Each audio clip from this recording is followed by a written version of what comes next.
I'm with the lovely Teddy Hart here at the Cauliflower Alley reunion in Las Vegas.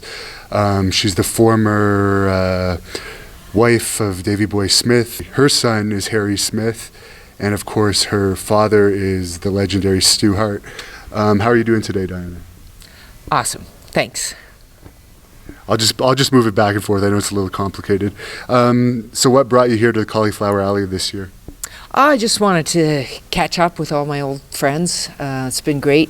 Really, I've seen everybody. It's a very affectionate convention. Everyone seems to know everyone and want to know what you've been doing. And I had hoped to sell my books, the Cauliflower Heart trilogy, because the last time I was here I had just the one book, and then that was 2 years ago, but since then I've completed the trilogy. But I just didn't quite get it together. I was really sick in February with pneumonia, and then I had surgery on my tendon in my left hand, and I almost didn't think I was going to get here at all. And then my son Harry got the ticket for me at just like Thursday, so I didn't have any books ready, but I wanted to be here because it's really fun. I mean, and then the seminars are quite informative. If you can go to them, you should. I'm going to one today, and with the women's wrestlers, and so yeah, it's been a good trip. But And you must be very proud of Harry. He's wrestled for Great North Wrestling, and of course, I knew him back from Stampede, but he's doing phenomenal now in New Japan. What are your thoughts on all of his success? Oh, he makes me so proud every day. I wish I could see him wrestle live. It's been years since I saw a match that he did in South Carolina. It was with a guy named Vordell Walker, and the match almost didn't happen just because Harry had to go through a lot of stuff for the commission. They want you to do an eye test and an ear test and blood tests, all that. But the eye test and the ear exam were things that we didn't know we had to do, or Harry didn't know he had to do. But the match almost didn't happen. But this Vordell Walker gave Harry such a good. It just brought out the best of both of them. I was so impressed. I hadn't seen a match like that in years, and it takes two to have the good dance, but I wish I could see Harry wrestle in person more, and it's been I don't know, 2011 sort of. I don't see him wrestle live when he's in Japan because I can't get over there. But I would love to see the world see more of him too. With New Japan it's limited. I don't know how to actually get to see Harry's matches in Canada, so kind of miss that. I'm kind of grieving over good wrestling. So you're still living in Calgary then? Yeah. I was in Florida for a while and moved back to Calgary. It's been a few, 5 years now, but this last winter we had in Calgary was so brutal. I wondered if Florida might not be a bad place to go back to again. I don't know. After Davey died, everything just seemed to be. I just haven't really settled in any place. It's Florida or Calgary or England, or Florida or Calgary or England. I just seem to be in this never-ending triangle. But Calgary is home for the moment. Yeah. And I know Harry looked up to Davey a lot, and you were very close with him. I guess Harry and Jake settled their differences. I guess what happened recently at WrestleCon, it's all over now. Yes. I believe they both gave apologies. I read Harry's. I guess it was a post, and it was very diplomatic. And Harry expressed sincere regret for the whole thing happening, but it all was stemming from some things that had happened a few years ago in a podcast, and Jake had said some things about Davey and also Dynamite, who's Harry's cousin or Harry's uncle. So Harry and my daughter Georgia were hurt by it, but it's all water under the bridge. Maybe even in saying what happened in the podcast that Jake and Roddy Piper had, even bringing that up might suggest that it isn't water under the bridge, because why am I bringing it up? But it's just, that is why the whole thing happened. But Harry did feel bad about it, and he always liked Jake. When he was growing up, he had, I think Jake let him wear Damien, the snake. He put, because I have pictures of it, and Harry wasn't really a big snake fan, so he trusted Jake with, because when you are terrified of something, or you have a fear of a huge boa constrictor, you must really trust the guy that's putting it around your neck or letting you. I mean, if someone was letting me, become friends with their Tasmanian devil or something, I'd have to really trust the person to let me pat it and stuff. So, yeah, I am really glad that it's done, and I know Harry did feel bad about it. And I appreciate that Jake wanted to just let it be dropped as well. So they worked it out, and they're adults and smart guys, and they have their mutual respect for wrestling, and it's good when wrestlers can work things out amongst wrestlers. I think it's just the law of the land. So I'm really, really glad it's settled. And I know Harry's been to see Dynamite at least once over in England. You and Davey, I guess, didn't have the best relationship with Dynamite towards the last part of Davey's life, I guess. Did you make up with Dynamite as well? Oh, absolutely. Yep. Dynamite had extended an invitation for me to come and see him through Harry and Georgia, and whatever was going on, there was some tension when Davey did go back to WWF, and Dynamite didn't want to, and felt Davey should do as he said, I guess. He just. But it was hard to expect Davey to not.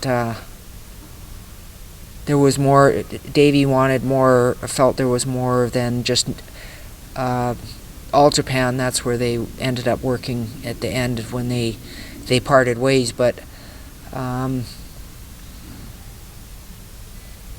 yeah, Dynamite, and I think if Dynamite had gotten to see Davey again, it would have been things would have been worked out or talked through. But it didn't happen. But in the end of I didn't know that Davey was going to pass away when he did, but when he talked about Dynamite, he preferred to not talk about that. That they hadn't talked in a while. It was more about I remember when Tom and I had this match with so and so, and we went this long, or Dory Funk was really good in this match with me and Dynamite, or it was all respectful, and sometimes you're mad at somebody for so long that it's like you don't even know what you were mad at them for. But Dynamite and I had, although I didn't actually get to, he's still with us, but I didn't get to see him. I haven't been able to see him in a long time, but things are good. Like, I can't say, when he gave Georgia and Harry said to please tell your mom I would like to see her, I felt very grateful. Like, because he was the best man at Davey's and my wedding, and he and Davey were cousins. They were more like brothers, and we owed him a lot for they tag team for so long, and it's family. But family, you can have these little fallings out, but when you move to different countries, especially then, it's not like we all had cell phones and internet and Instagram and email and stuff. Not that Dynamite would have been into any of that. He was pretty old school, but I think if we had been still in Calgary together, that this distance would have been a lot shorter. Like probably we would have talked to him within a year, but he went to England, and then things just kind of got more estranged, I guess, just because you don't see them. And but everything is fine, and I feel really bad for how Tom's health is now, which is because of what he put his body through to be what he, to do what he did for wrestling. He really was, and Davey too. They really it meant so much to them to do their best in the ring. That was I think their passion more than anything, like even more than being fathers or husbands or friends. Their passion was wrestling. That, and I think that's really I like that, because I don't see that much of it nowadays. They when you go in the dressing room and stuff. I mean, I'm not in the dressing room. I wasn't allowed in the dressing room when I was growing up, but just to hear about it, where they would come to bat for a wrestler that was having struggles or something with his matches, or they were I don't know, they're just man's men, I guess. I don't know. They're wrestlers sort of, just I wish there was more of it. Maybe I would see more of it if I was around it more, but I don't, because Harry is, I mean, how would I be involved in stuff with New Japan? It's not going to happen. So. And what was it that made you fall in love with Davey? Oh gosh, where to begin? Well, I saw his picture first. His dad had sent the picture from England to Calgary, and I saw it in the files in the office, and the letter was handwritten, and it was really a very nice letter. He just said, this is my son, and he's the Dynamite Kid's cousin, and Tommy Billington, and but I saw his picture, and then when I met him in person, it was with my brother Bruce. Bruce brought him to the house before they were going to Red Deer. I think they were just brought him up to the house briefly so Bruce was getting something to eat. But I heard his voice, and the whole thing just came together. It really was love at first sight for me. And Davey had been told by Dynamite about Stu's daughter Diana that Dynamite was very complimentary. He just said she's a really pretty girl, but whatever you do, don't get involved. Almost don't talk to her, because she Stu's the apple of his eye, and none of the girls are allowed to be around wrestlers. So,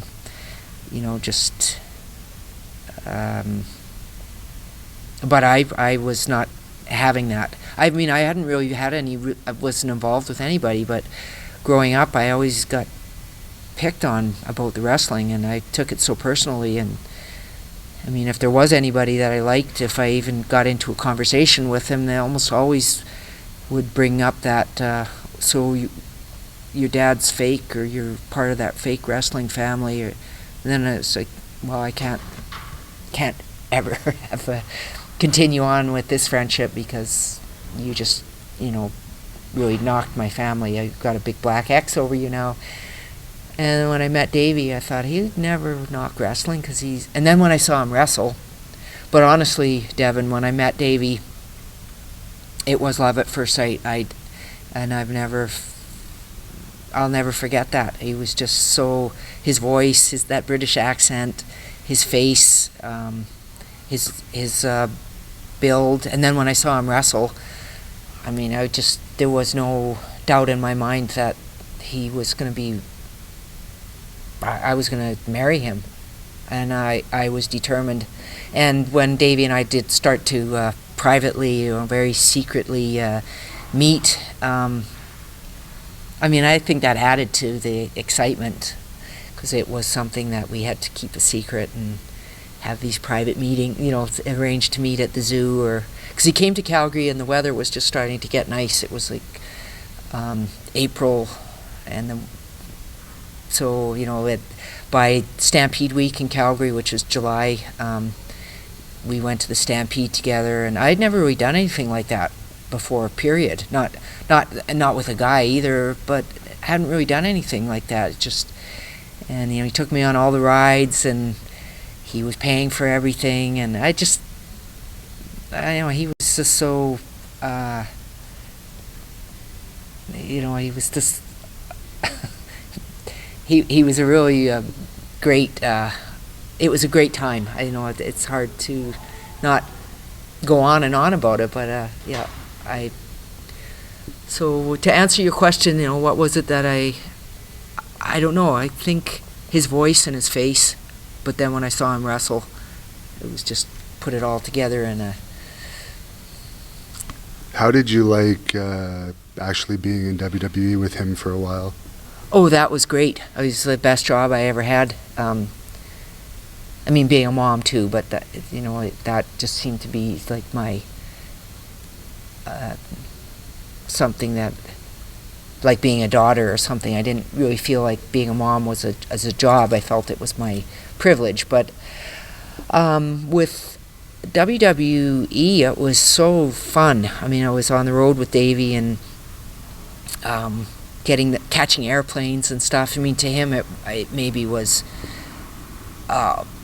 old hat. He get tired of it, but he never seemed tired of it. But for me, it was, I was like this goofy little puppy in the morning, like, oh, we get to catch a plane, I'm ready, and and you get to the airport, and some of the guys are like, still half asleep, but I've been up and at 'em for, an hour and a half, and getting coffee and stuff at the airports. It was all new to me. Like now, or I don't know, like to get a coffee at a Starbucks. Well, they didn't have those then, but to get a coffee at something like a Starbucks, that was kind of a luxury for me, because I never had that. I'd have coffee at my dad's house, or coffee at someone's house, but I never stopped for a coffee when I was, before then. Like, to stop and get a coffee in a paper cup was just... So, I mean, that might sound like, oh, God, I mean, you're kidding. But stuff like that was all new to me. And going out for, like, to Waffle House and stuff at night.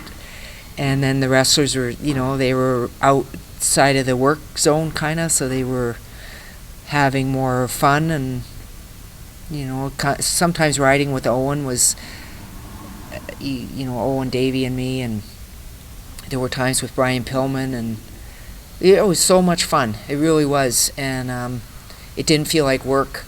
But I must say, when I did go out to the ring with Davey, I took it extremely seriously. I was very, and I heard everything that people were saying, like the fans and stuff. Some of the remarks were fairly brutal, because we were villains at the time, but I took it really seriously, and I loved it. It was a great. It was kind of difficult to become regular Diana after that, and it's not like it went to my head where I, decided to walk like I was a little bulldog or something. It was really being in front. I mean, I guess I got bitten by it quite quick, and it was going through the curtain and stuff. So, and I think about when Davey was getting when he had his back broken and got. I think there were points near the end of his life, although no one knew it was going to happen so quick, where he must have thought, if I have to do something else besides wrestle, what am I actually going to do? Because I mean, I had a little taste of it, but that was Davey's whole life. What do you do? How do you handle that? Like, if you said to somebody, you can't ever go in the gym again, because but like, okay, like an example is I have a friend that does MMA, and if you told him that he could never do grappling, like even teach it, like, you can't do it, it ends today, you'd be really like, it'd be really hard to adjust to it. So I think when Davey was getting, when he had his broken back, and thinking the only way I can go in the ring is if I have the painkillers, and apparently I can't take painkillers anymore because it's an addiction, but it all was just really misunderstood, and it needed to be reevaluated, not just as Davey has an addiction, but it should have been looked at as, and I'm thinking when I'm saying this of myself too, like I needed to understand that Davey didn't have an addiction as much as he had this really major injury, and how do you cope with this injury and still be able to do it? Like, okay, Davey's never going to wrestle again or train in the gym again. How mentally is he going to handle this? And then look at it like, well, he actually isn't prepared to not go in the gym again and not wrestle again. He wants to keep doing it. So then what we needed to do was look at it as how are we going to make this work, where he just needed to keep it under control, his pain medication, or his pain tolerance, or whatever, just not think of it as he took a pill so he's addicted again, because that wasn't the right way to look at it. And I know WWE has a wellness program and stuff now, and they really are helping people to handle everything from money to injuries to emotional things. And I just wish that I had known better about all this. Since Davey's been gone, I've learned a lot more about things, just because I was grieving about it. Like, he died too soon. But and it brought you to a bad place for a while there too, didn't it? Yeah. I was quite. Still think I had got some layers that need to be, dug up and dealt with, and then closed, hopefully. But it's really it's just a lot of it was just misunderstood, and things swept under the carpet, and things nailed shut almost that shouldn't have been. They needed to be dealt with. I think lots of things, like some of the just I don't know. It's just like the grieving. It just wasn't really dealt with properly, and maybe since Owen died, there's just so many things that happened, and then we get right into a lawsuit, and WCW let Davey go, and like terminated him, and he's got this broken back, and then he gets hired by WWF thanks to Owen, and then Owen dies 10 days later, and then this lawsuit, and it's you're on Team Martha or you're Team WWE, and it's like, well, I don't want to fight with anybody. I just, and then there was all this anger, and no one really got to grieve properly or heal. And I speak for a lot of people in my And what did this, how did this affect Harry and Georgia too? Like my kids, like they went from a lifestyle, thanks to Davey, but that was all thanks to lots of things going back to, the Stampede Wrestling days. And, but, we were introduced to this lifestyle when Davey became famous in Japan with Dynamite, and then it carried on into the WWF at the Bulldogs, and then later with Davey going as a singles in the Sky TV in Europe, and Davey was sort of the catalyst there for getting WWF on, catching the attention of the Europeans, because he was the European and he was good. But we were brought into this really magnificent life, different than what I had grown up with, which was a great life too. It was just hard.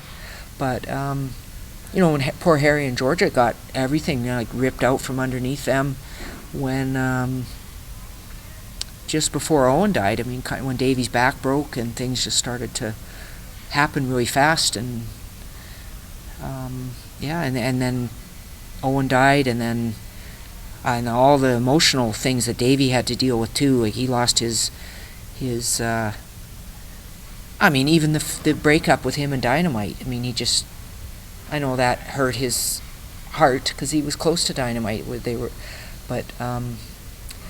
Anyway, it just was very, a lot of things were not ever dealt with, and I don't know if it's being in a wrestling family or my family, like nobody really was, we were more sensitive than maybe we were given credit or allowed to show, but we were really a sensitive family. And when Harry and Georgia lost their dad, and lost a lifestyle, and I know it was Harry's dream to always be with Davey, and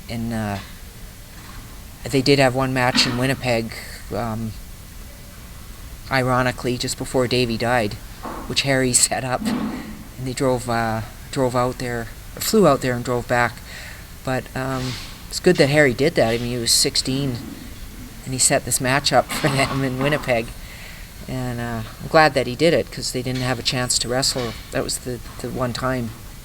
But it's just a real.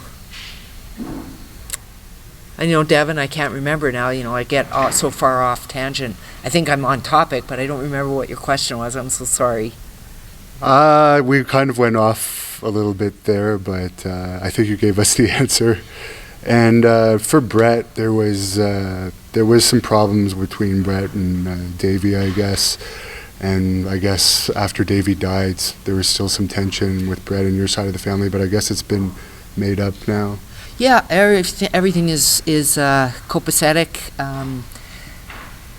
We started to all really come together at the 2010 Hall of Fame when my dad was inducted by the WWE, and that really was the first time we had all been together since a funeral, and it was a happy time. And then we kind of carried on in the same off that same foot with good feelings for each other, and then it's, little by little getting better and better. And then when our brother Smith died last year, that really was, it was just, I think, really brought us even closer. Like even Martha's kids, Martha sent someone a message and said she felt bad that Smith had passed away, and he definitely wasn't ready to go. Oh no, he wasn't. He fought it. Smith hadn't been to a doctor in a long time. I don't think he felt like he was sick, but maybe he had a few little things going on internally that he ignored. But I don't blame Smith for not seeing a doctor about his prostate. I honestly don't think he knew he had anything wrong. And then and he was really stubborn. So for a while he thought he had this nagging bladder infection, which was probably building up. Like maybe in a normal person they might have caved in a lot earlier, but he didn't. He ignored whatever was going on because he thought it was nothing. And I think it was that generation too. And the oldest in the family, he was really stubborn, so he just didn't buy into whatever was eating away literally at him. And then he found out he had stage 4 cancer, and it had started in his prostate, but it had gone into his bones. And they did give him the ultimatum, or not the ultimatum, they gave him the they said you can have euthanasia. It's like we can, and he said no, I'm gonna fight this to the end. And he was. I admired how he was so sharp at the end. He really was. He didn't lose his spirit. He's still as funny as hell. He had that sarcastic wit, and he was so well read. He gave me about 300 books. He had so many books, and I think a lot of them were from my mom's collection of books, but I cherish them. They're books on. There was a book. It's called Stalingrad, and it's written from a guy's. I think he was a New York Times writer, but he had collected all these letters from people from World War II, and he ended up turning it into a book. But he's based the book on all the information from the letters. But it was probably published in the 1950s. It's such a fascinating book. I would never have even known about it if Smith didn't give it to me. Some books on Louis Riel, and just he knew what to look for. He'd go to the bookstores and stuff. He didn't just randomly pick. He didn't have a mishmash of garbage and lucked out with a few good ones. Every book that he gave me is a good book. I hope I have enough time in my life to read them all, because they'll be fascinating, and some are biographical, some are autobiographical, and Smith's written notes in the margins, and he's got 4 biographies or autobiographies about the Rolling Stones, but he's like, this one's better than that one, and this one is, and read that one last, but he was very thoughtful, and when he gave them all to me, it was about 3 months before he passed away. And he gave me a plant, too, that started out like this, and it was in an old honey container, this old plastic honey container, in water. And he said, I don't have the strength to plant it in this yellow pot.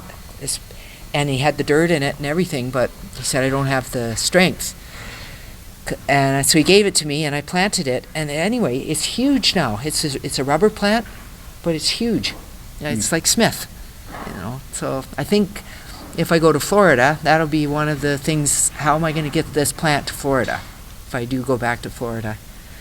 And again, I say that because the winter in Calgary this year was brutal. It wasn't much different in Ottawa. It was pretty bad where I'm from, too. Yeah. Do you have any favorite memory of Owen?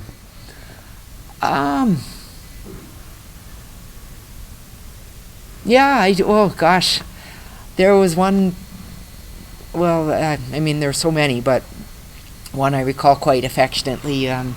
When we were in high school, I was in grade 12. Owen was in grade 10, and my best friend Allison Hall, and I were president and vice president of the school. And Owen had my locker combination.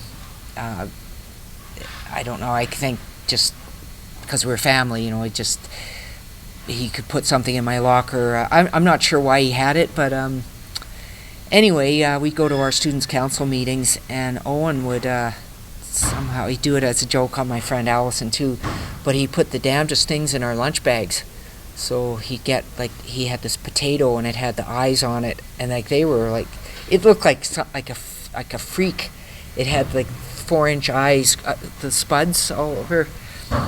And then he put an old rusty wrench that he'd get from my dad's house. That's like about this big, but put it in the Allison's lunch bag and the potato, and then you pull the stuff out of your lunch bag at the students' council meeting. And the assistant vice principal, she was pretty dry, didn't have much humor in her, but Allison would just burst out laughing, and the assistant vice principal would be looking at, and she'd just say, "Oh, Owen put this in my lunch bag," and she'd just be like laughing her head off about it. But the part of the humor was that the principal didn't get the humor in it, and Owen did it a few times. He'd have he'd put strange things in our lunch bags.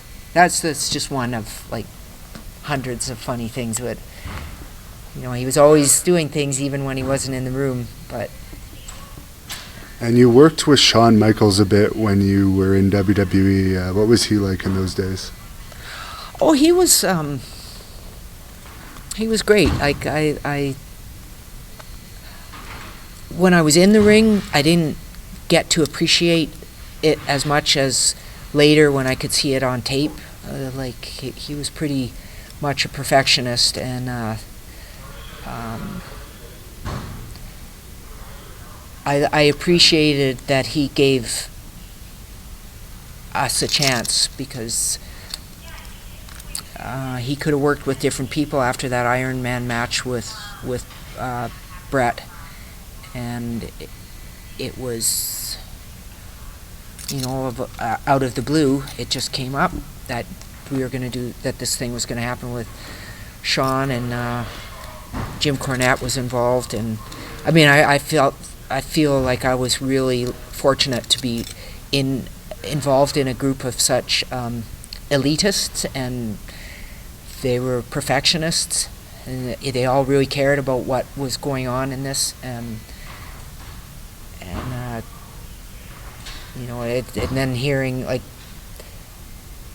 I don't know, I feel like like I owe thanks to Shawn for that. I don't know how it happened, but for Davey to get to work with him after he had done the Iron Man match with Bret, because Bret had sort of retired or gone, he was going into the movies, and it was Davey, and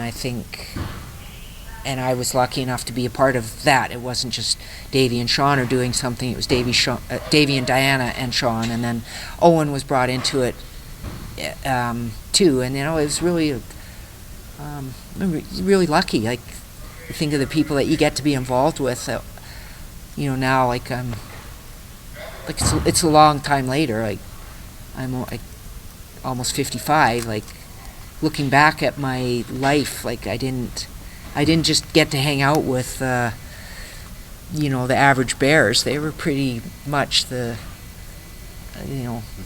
top bears. Yeah.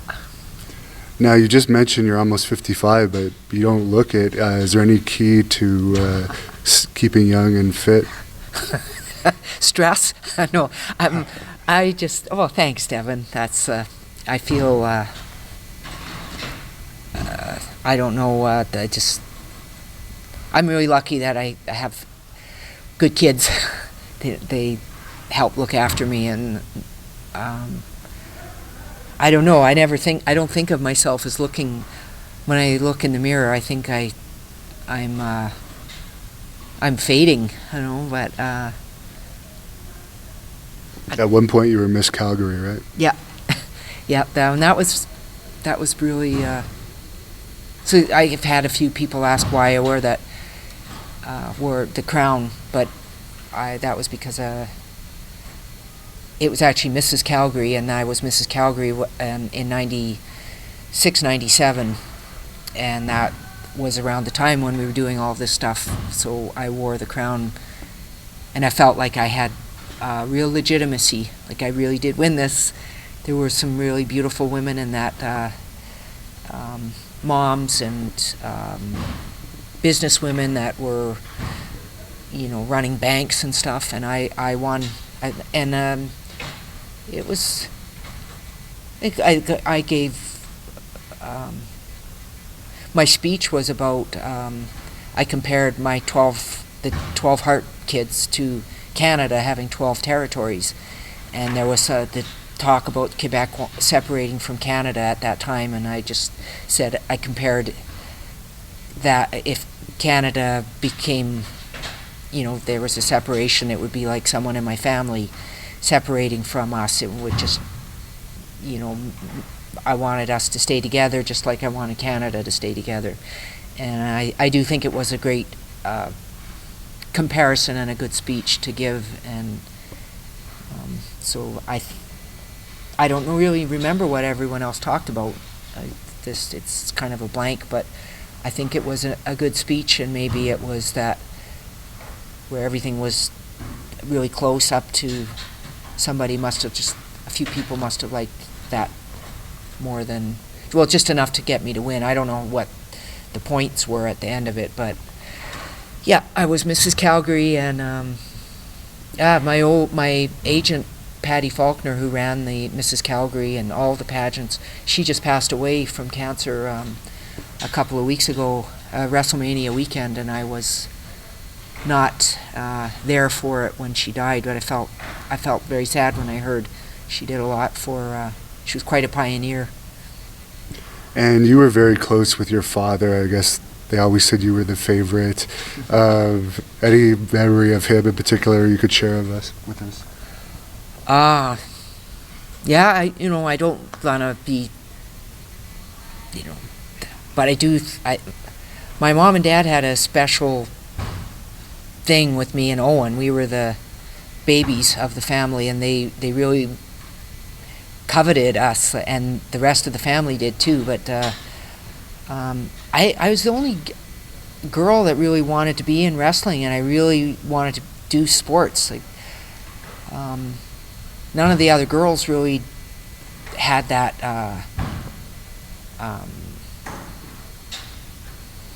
I don't know. They just didn't seem that particularly interested in it. But I wanted to do gymnastics and football and baseball and just running and like anything. Climbing trees. Like, my dad was quite amazed at Owen and me and our tree climbing ability. And I have the feet for it too. Like, my feet are like monkey's feet. And my dad always said I would have been a great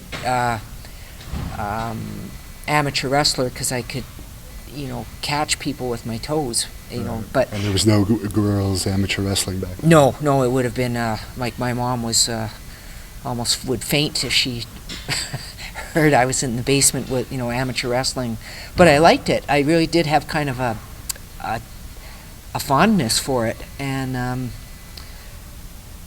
I think if my dad and he was. I have so many good memories, but I remember with our dog Holly.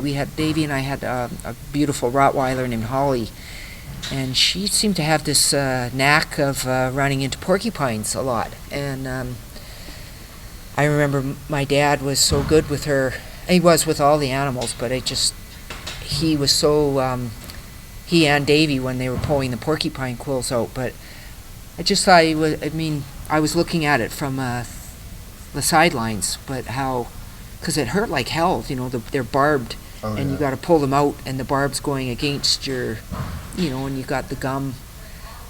Her whole face, she looked like she had a white beard, but they were just so thoughtful and pulling every quill out, and she trusted them. You could see her wincing at times, but I just thought it was as horrible as the whole experience was for poor Holly. It was quite touching to see Davey and my dad pulling my dad had these needle nose pliers, and they had a bend on them, but he pulled every one of them out. And he was such a good person, and he did so many things that no one even knows that he did, because he didn't seek credit for it.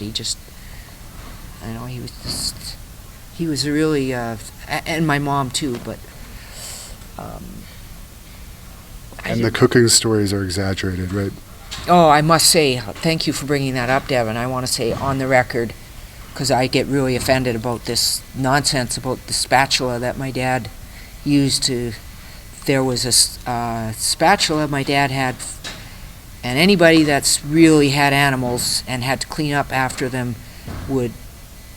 could tell you that a good thin metal utensil would be great to clean things up off a rug or whatever. But my dad had one that he kept in the living room, and he stuck it right behind it's kind of in the door, hidden in the wood. But he had, in the kitchen, he had like so many commercial utensils and ladles and pots and pans and like butcher knives, and he was a phenomenal cook. So, but I heard it on Chris Jericho's podcast, and I was really mad about it, that it was talked about like it's a fact, but my dad never cleaned up dog mess and then flipped eggs. And for the record, I don't know my dad ever offering any of the wrestlers eggs. He might have, like, that wasn't a practical thing.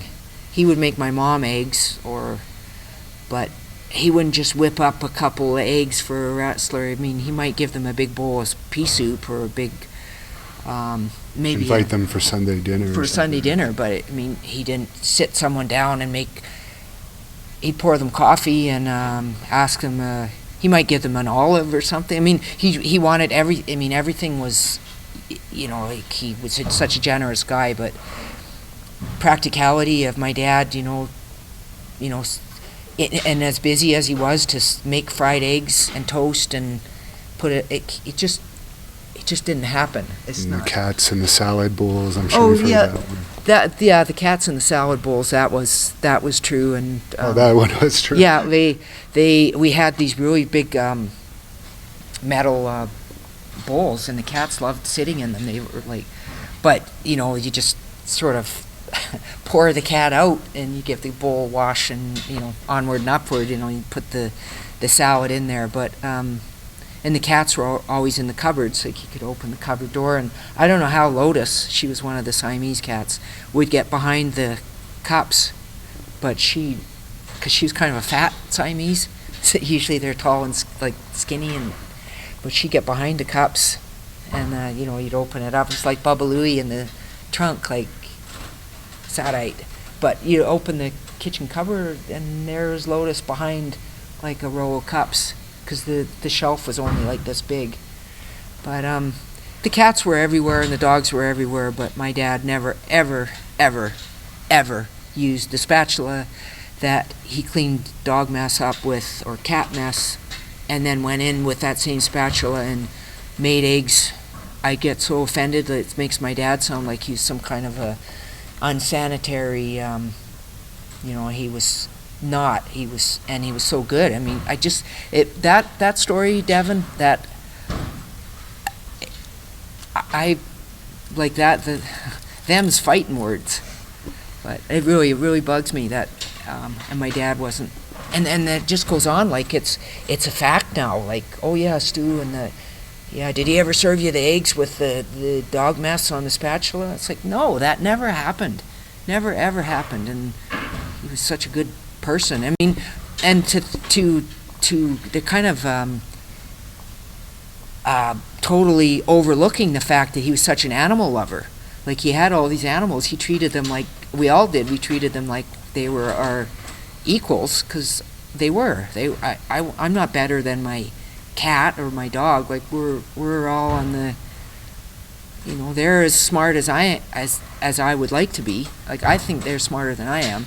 But anyway, it's just that my dad treated everyone and his animals, like, so fairly, and then because there's cat hair on his pants, or he's got the cats in the salad bowl, or they're on the dining room table, like, it should just be looked at as we were just such animal lovers. But the thing with the spatula, so it was a long spatula, but he had one for the one reason, and I have that in my house now too, but I keep it, and I saw Harry using it, where we've got quite a few animals of our own, but Harry sent me a text, and he just said it was that the spatula was very helpful in getting some of these off the back deck when the snow melted briefly, and then it came back again, and like 12.5 inches more of snow, or 1.5 foot or something.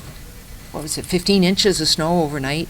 But anyway, Harry had cleaned up the deck, and he said the spatula was the best thing to get all these little things that had been accumulating through the winter, and then,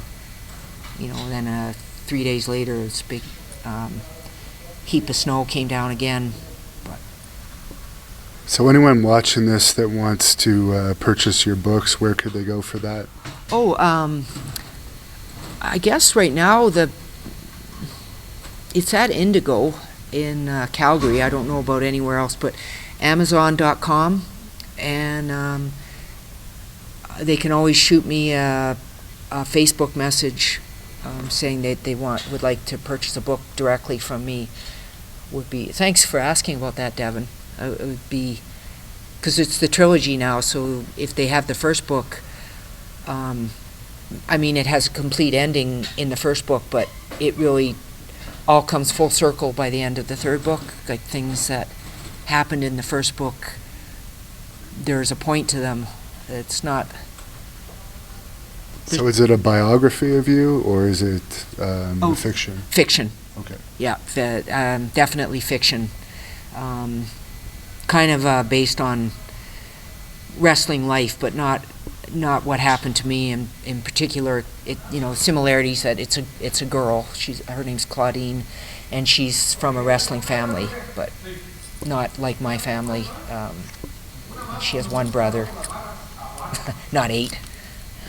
No sisters. I have 3, so yeah. But similarities for sure in but I think it's worth reading. Actually, I kind of a few days ago I saw Mick Foley in Calgary. He did his comedy show, and he was so funny. He was talking about for some reason I guess he's going to be writing another book, but he was looking at one of his books, and he was reading it on the airplane, and this woman next to him was like looking at the book, and it's him on the cover and looking at him, and finally she said, "Are you reading your own book?" And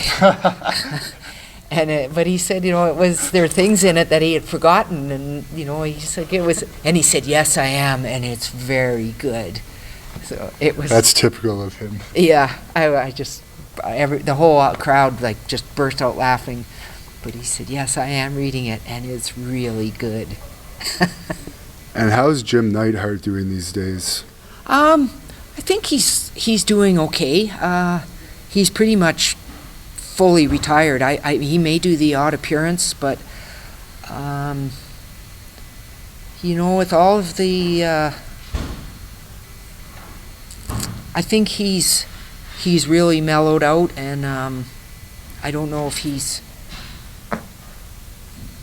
I think he's enjoying his life right now, but I haven't seen Jim in a while. I just heard he's quite passive right now. I'm not sure what that is from, but I think he's enjoying life, and Natty is his daughter Natty is really taking care of him, and Ellie is home now all the time, so she's there. So I think that he's having a good old time. Like I don't know what exactly is going on in with his health, but he seems to have kept his size, and he likes to get out and do. He still loves his training, his weightlifting. But I don't know how physical he can get. His knees are pretty bad, and but I think if my dad saw him, he would admire Jim's ability to have kept his size. Like his shoulders are still massive, and he's got the big thick neck, and really good calves and stuff still. So. Which you also have, which people can't see on this video, but thanks, Devin. That's a hard part to develop. I do try. I don't lift heavy with them anymore. I used to train my calves. It was funny. I could lift way more with my calves than a bench press. Of course, I can't do a 250-pound bench press or 200 pounds, but I could stack the seated calf raise up with 200 or 250 pounds and do 15 sets for 5 reps, and I mean they would burn, and then you just keep decreasing the weight, but where they feel like they're gonna, like, your calves are gonna explode. But I used to train them really hard and train heavy with them, and they got pretty big. But I now I just do like really light, like 1 plate. What would that be? I don't know, 30 pounds or something. I don't know, kilograms. 45 pounds, and that's. I now try to do reps of 30, or 4 reps of 30 reps. 4 sets of 30 reps. Gosh, senile. And for social media, where could people find you on social media? I'm Diana Hart Smith on Instagram. I think I'm Diana Hart. I have Diana Hart Author on Facebook. My daughter Georgia started my pages, and I do kind of contribute to them, but she does too, because she says I'm socially inept. So I think it's Diana Hart Smith or Diana Hart, and it's a picture of me or a picture of Harry, or I'll look it up and I'll put it in the description for people that want to find out how to follow her. And I'll just ask you about Ted, because we just did an interview with him, and it seems like he's getting himself together now. Any thoughts on him? Oh yeah, I'm very proud of Ted. He's a fighter. He's never given up, and he's had a lot of as they say, demons, I guess, but he's certainly had a lot of challenges, and I think he has struggles with a bipolar disorder, and it is something that shouldn't be taken as a knock at anybody if they have, I think. But I think that Ted has struggles with bipolar disorder, and he fought against taking medication because I think he did take it, and he felt it subdued him too much, or he didn't have that zest that he normally has, because he's very feisty, and he's no dummy, but he sometimes says more than like I do. I mean, you've given me so much time on this. I just feel like I'm not doing you justice if I give like a 10-second answer. Like, I feel like I'm being selfish, and maybe I am being selfish and thinking someone wants to actually listen to a 5-minute story about how I fell in love with Davey, but I like to share my life with people that want to hear about it, and Ted does too. Ted sometimes can say more than, and it comes back to bite him. But Ted isn't the only one that does that. He's sometimes the Ben Johnson of things, where he's the only one that's ever. It's like, well, no, he's not the only one that's ever said something that, But he's a controversial guy, and he speaks from his heart. He wears his heart on his sleeve, and and I love Ted. I think he's I love how he's so devoted to Harry too. Like, he's very protective of Harry, and Harry's not someone that needs protecting, but I really appreciate that Ted is that way with Harry and my daughter Georgia, and also of Davey's legacy or Davey's reputation, because Davey's not here anymore, and if Ted hears things, he takes it quite personally. And I like some of Ted's comparisons. Like he'll bring up something and oh gosh, I can't think of anything right now. But he just has some very.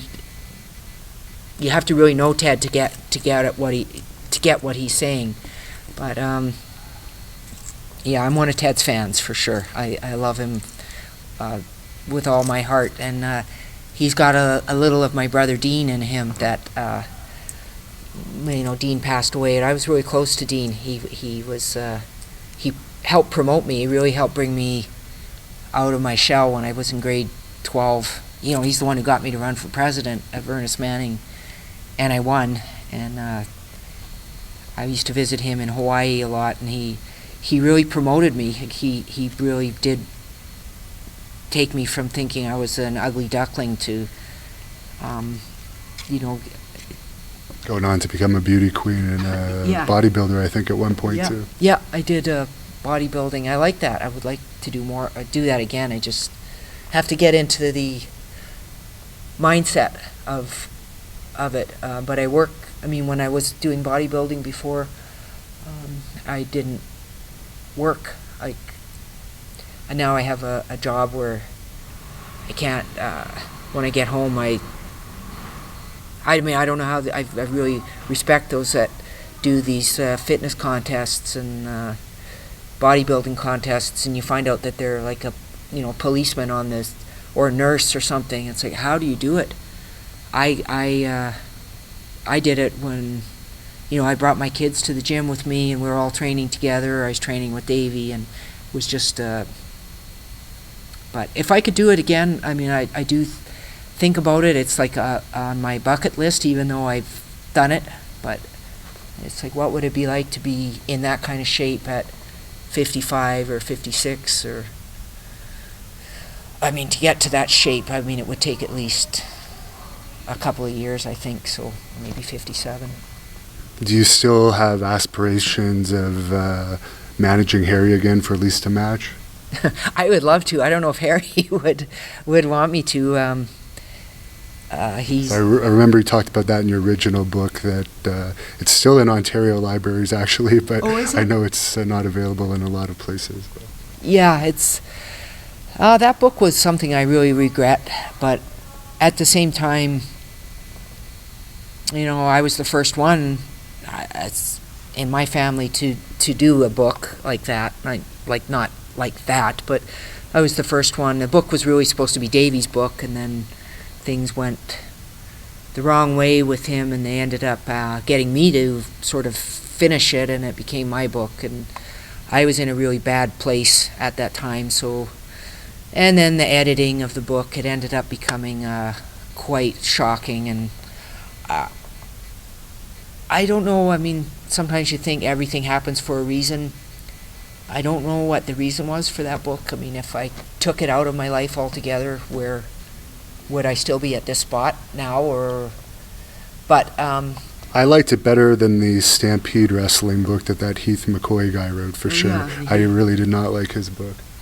Yeah, he got a lot of accolades for his, and I don't know. I just seemed to be a Ben Johnson there with my book, because it was like I was the only one that said anything negative, and then everybody says things in their books, and it seems like people that weren't in my family got to write whatever they wanted, and that was praised. Like the book that was Marsha Erb did on my dad. He was so honored that someone wanted to write a book on him. But the picture, for one thing, there's the school picture, and she has my dad in the book, and I told her this, but the book had already been published. But the boy that she says is my dad has a bow tie and pants, suspenders, and shoes on. And it's like, my dad didn't have any shoes. He's the little boy, the cute little boy in the front row, in bare feet, and then the raggedy pants, and his sisters are on the ends. And he's the really cute little boy, and he looks just like my sister George's son Matthew. He's not the one with the bow tie. Like, Christ, my dad wouldn't have had a bow tie. He was dirt poor. He was hunting rabbits with the slingshot. Yeah, he lived in a tent, he right? Lived in a tent, and but In the middle of minus 30 Celsius weather. For 2 years. And, you know, it's just like, to me, that was like such an injustice to my dad, because he's, you know, she's got him as the not so good looking little boy with the bow tie and the suspenders and the pants and, you know, the shoes.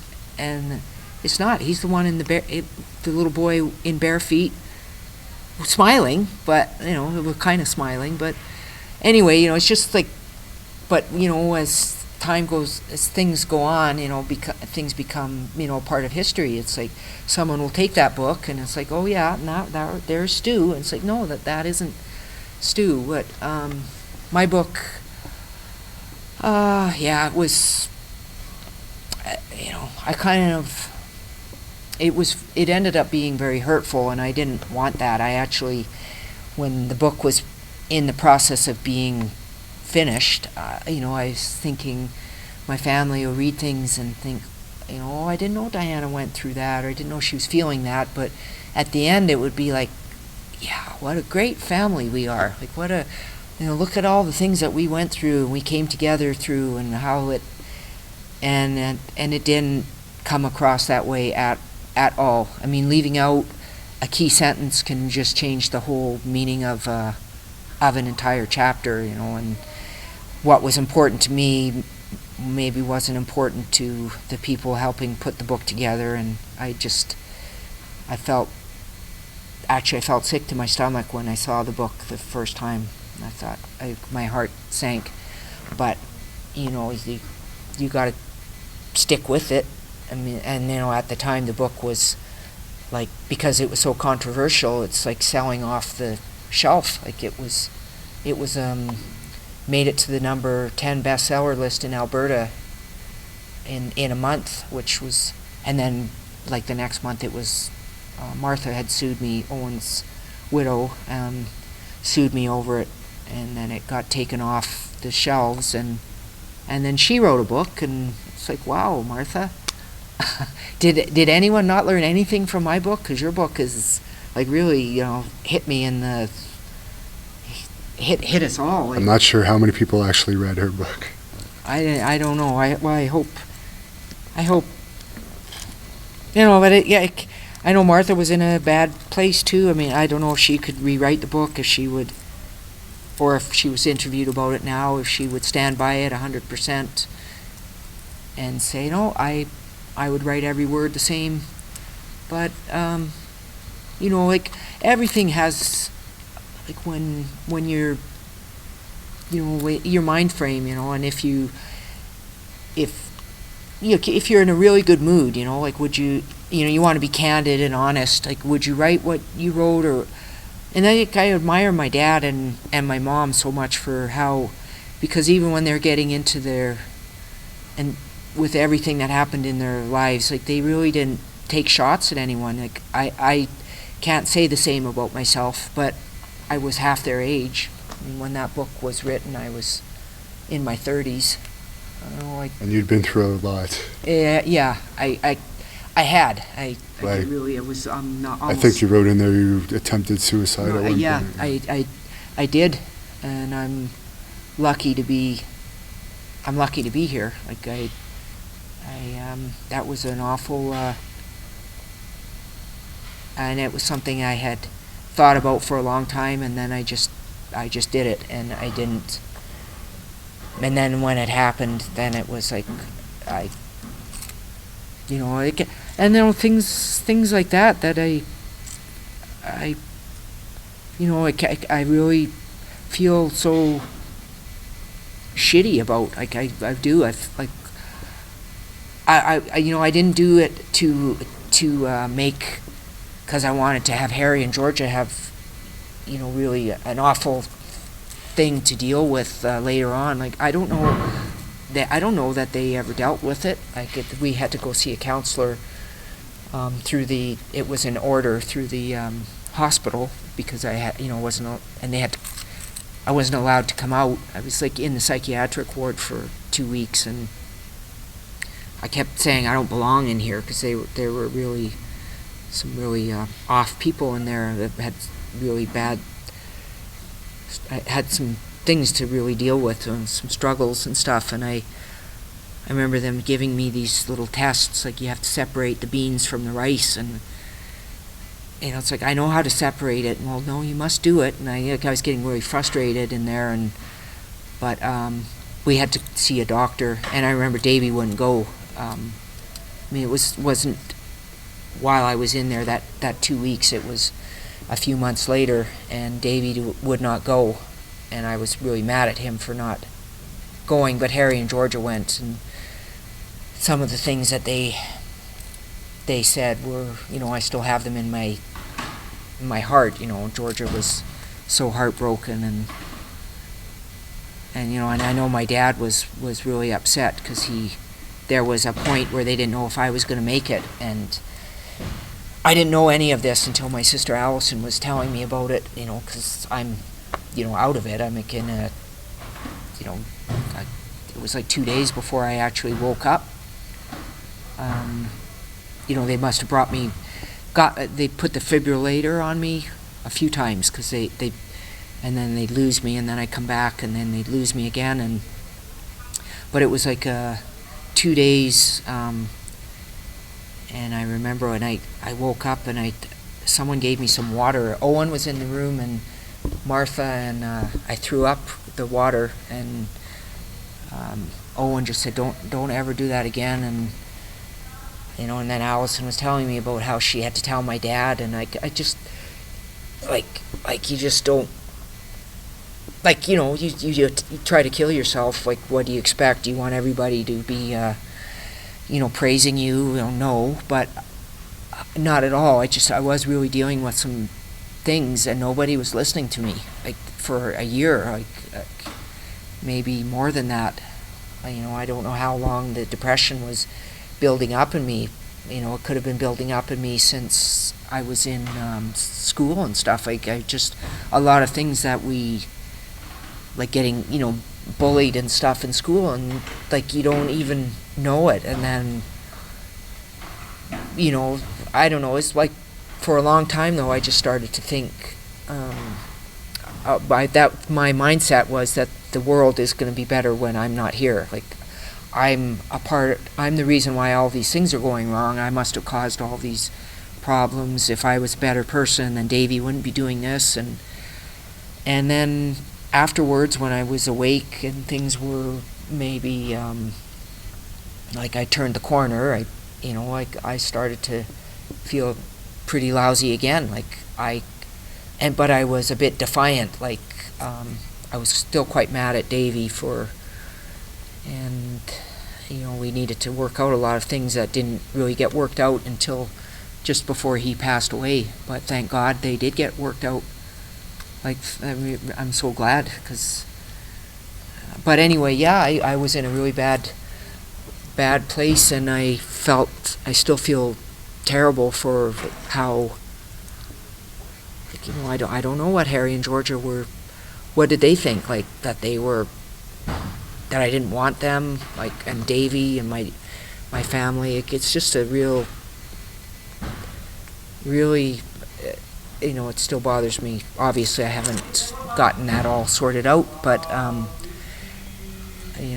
What advice would you have for someone having those thoughts? Just try to believe that things will get better, and hang in there, and surround yourself with good people. Animals are really, really important. I think they help me try to do projects that make you feel fulfilled. Like, I got involved with rescuing feral cats in Florida. This was 2008, 2009. It was like 10 years later, a long time later, but the feelings of having these depressed feelings, or I don't know, feeling like a loser. I don't know how to explain it. People don't get it, which is unfortunate. So many people think if you haven't you don't have a severed artery, or you're not a freak, or you haven't, that life should just be great for you. But that isn't how it works, unfortunately.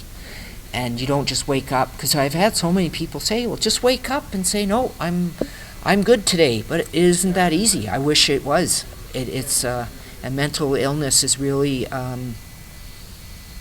it's I think that we're really just at the tip of the iceberg with it. It's really getting a lot more attention, but like bipolarism, depression, anxiety, even things that are that doesn't in my family is schizophrenia, but that's another really really serious thing. But people are traumatized, and then their mind, your mind goes your mind, you snap, and if you haven't, you really you need to have good people. I mean, I was around good people too, like my mom and dad, like how much better. Davey was a great person too, and he was trying to provide, but he I think was dealing with things too, I just think being around good people, and if you can have a project that makes you feel like you matter, like the Feral Cats, I believed in my, I know it. If I didn't do it, no one else would. It's not quite the same as being a mom, because people will pick up for, like my mom would have, people will help you with your kids if you're, they're right there, they'll help you. But the Feral Cats, nobody was gonna, nobody gives a damn about them. And I say over the 5 years I saved, not saving like I got them fixed and got them shots, and you have to sort of put them back where you got them because they're considered wild. But there were 3 that I ended up with me, and I still have 2 of them. Well, thanks for sharing your incredible story with us. And do you have any final thoughts to tell our viewers as we close this? Well, I just thank everybody for being so affectionate with my family all these years, because I feel like we've been through it together, and I love the wrestling. I feel like it's the greatest thing to be a part of, like the WWE, WWF, Cauliflower Alley, Stampede Wrestling, wrestling in England. It's my life revolves around it, and I feel so fortunate. I would like everyone to know that it's my life. It is. Even my best memories are all so, and it's just everybody that comes up to me is so nice to me. It just means a lot.